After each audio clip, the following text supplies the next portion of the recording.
नमस्कार शेतकरी मित्रांनो, मी राहुल. आज आपण राहुल मराठी व्लॉग्स या माध्यमातून आपण किसान कृषी प्रदर्शन मोशी या ठिकाणी आलेलो आहोत आणि आपण समोर जे पाहत आहोत तो किसान कृषी प्रदर्शनचा गेट आहे आणि आपण येथे आलेलो आहोत आणि आज आपण या व्हिडिओच्या माध्यमातून किसान कृषी प्रदर्शन पाहणार आहोत. नक्की पहा. शेतकरी मित्रांनो, आज आपण भारतातील सर्वात मोठ्या किसान कृषी प्रदर्शनामध्ये आहोत. याची भव्यता आणि दिव्यता, हे भव्य गेट आणि परिसर पाहून आपल्याला आलीच असेल. या ठिकाणी देशातील परदेशातील नामांकित कंपन्या आपल्या वस्तूंचे मार्केटिंग करण्याच्या हेतूने या प्रदर्शनामध्ये आलेल्या असतात. तसेच या प्रदर्शनामध्ये मांडलेल्या वस्तूंचे कल्पनांचे प्रदर्शन पाहण्यासाठी होतकरू, प्रगतशील शेतकरी आणि विद्यार्थी या ठिकाणी मोठ्या संख्येने आलेले आहेत व प्रदर्शन काळामध्ये मोठ्या संख्येने भेट देतील. शेतकरी म्हणजे आपल्या शेतात पडलेल्या सुतळीच्या तोड्यापासून ते कोणत्याही गोष्टीचा शेतीमध्ये कल्पकतेने वापर करून एका बीजापासून हजारो बीज तयार करण्याची ताकद ठेवणारे एक वेगळं व्यक्तिमत्व आहे.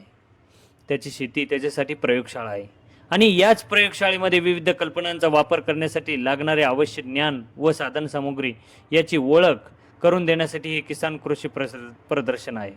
आजच्या प्रदर्शनामध्ये शेतकऱ्याच्या प्रयोगशाळेमध्ये म्हणजे शेतीमध्ये लागणाऱ्या विविध वस्तूंचा समावेश या ठिकाणी आहे.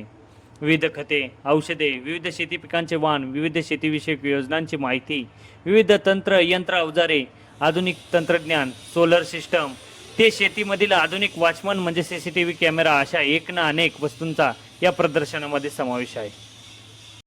मित्रांनो, आपण पाहतच आहोत, पारंपरिक पद्धतीने शेती करणं आताच्या पिढीला जमणार नाही आणि आपण पारंपरिक पद्धतीने शेती करून आताच्या स्पर्धेच्या युगात टिकणारही नाही. आपल्या डोक्यामध्ये एक ना अनेक कल्पना असल्या पाहिजेत. एकेकाळी पाट पाण्याने शेती करणारा शेतकरी रात जागून आपली शेती करत होता आणि त्यातच तंत्रज्ञानाचा आविष्कार झाला. ठिबक, तुषार, रेन पाईप अशा एक ना अनेक तंत्रज्ञानाचा समावेश शेतीच्या वॉटर सिस्टममध्ये झाला आणि त्यामुळे शेतकऱ्यांना थोड्याफार प्रमाणात विसावा मिळाला. खर्च थोडाफार वाढला, पण त्या पटीत उत्पादनही त्याचे वाढले. पाण्याची बचत मोठ्या प्रमाणावर झाली आणि दुष्काळातही थोड्याशा पाण्यावर शेती हिरवीगार दिसू लागली. हा तंत्रज्ञानाचा आविष्कार शेतकऱ्यांनी स्वीकारला, पण प्रचलित पद्धतीत आणखी बदल होत गेले आहे.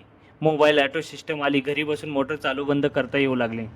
तसेच वॉटर डिव्हायडेशन सिस्टीम आली. पाणी वॉटर सिस्टीम तंत्रज्ञानाचा अभ्यास करून पिकाला जेवढे पाणी पाहिजे तेवढेच पाणी आणि पाण्यासोबत खतही देता येऊ लागलेत.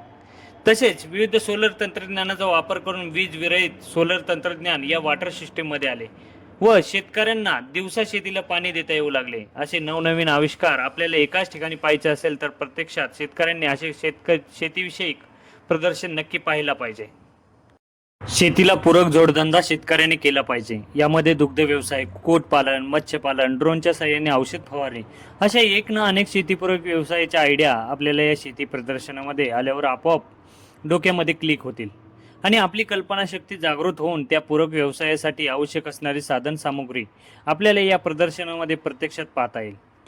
त्यासाठी आवश्यक असणारे तंत्रज्ञान व वापरायचे कसे याचे प्रशिक्षण संबंधित तंत्रज्ञान पुरवणाऱ्या कंपन्या आपल्याला देत असतात.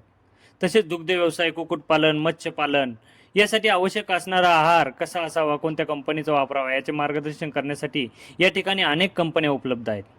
शेती असं व्यवसायाचं व्यासपीठ आहे. येथे करील तेवढे काम आणि देईल तेवढा वेळ कमी असतो, पण यामध्ये नवीन आधुनिक तंत्रज्ञानाचा वापर करून यामध्ये सुलभता आणावी लागते.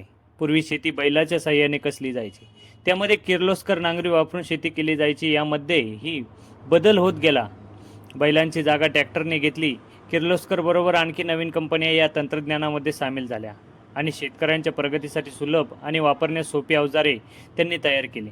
ट्रॅक्टर, नांगर, रोटावेटर, रिझर, कल्टिवेटर, पेरणी यंत्र, पाचटकुटी, खत टाकण्यासाठी यंत्र, बीज टोकण्यासाठी टोकन यंत्र, खुरपणी करण्यासाठी वेगवेगळे पॉवर विडर असे एक ना अनेक यंत्रांचा शेतीच्या मशागतीसाठी वापर करण्यासाठी नाविन्यपूर्ण निर्मिती करण्यात आली.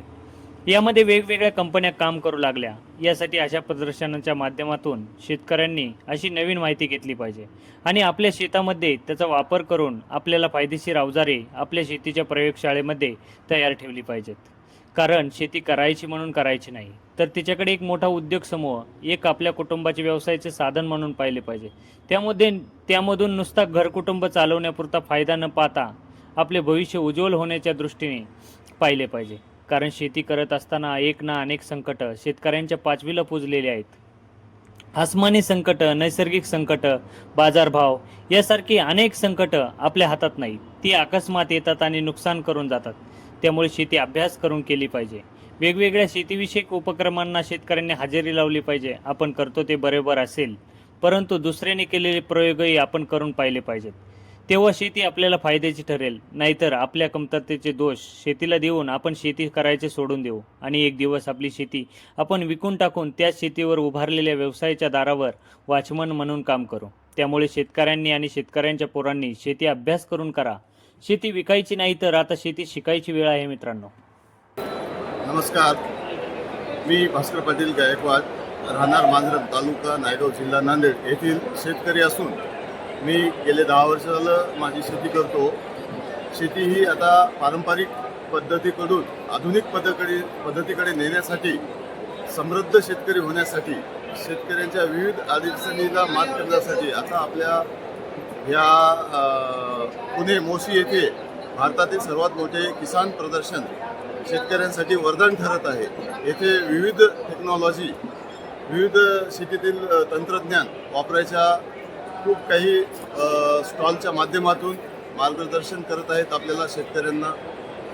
या ठिकाणी शेतकरी हा हतबल होऊ नये यासाठी विविध शेतातील यंत्रसामुग्र्या, पिकावरच्या कीड नियंत्रण, पीक पद्धती, SRT पद्धती अशा ह्या सगळ्या ह्या किसानच्या माध्यमातून आपल्याला या प्रदर्शनातून माध्यमातून सगळ्या शेतकऱ्यांना शिकण्यात येत आहे. हे आमच्यासाठी, आमच्या महाराष्ट्रातील किंवा भारतातील शेतकऱ्यांसाठी एक किसान प्रदर्शन वरदान ठरत आहे. हे किसान प्रदर्शन आता माझ्या मते सर्व जिल्ह्यामध्ये छोट्या पद्धतीनं का होईना शेतकऱ्याला मार्गदर्शन केंद्र बनू शकते. हे मी या आपल्या व्हिडिओच्या माध्यमातून किंवा या चॅनलच्या माध्यमातून सगळ्या शेतकऱ्यांना संदेश देऊ इच्छितो. धन्यवाद.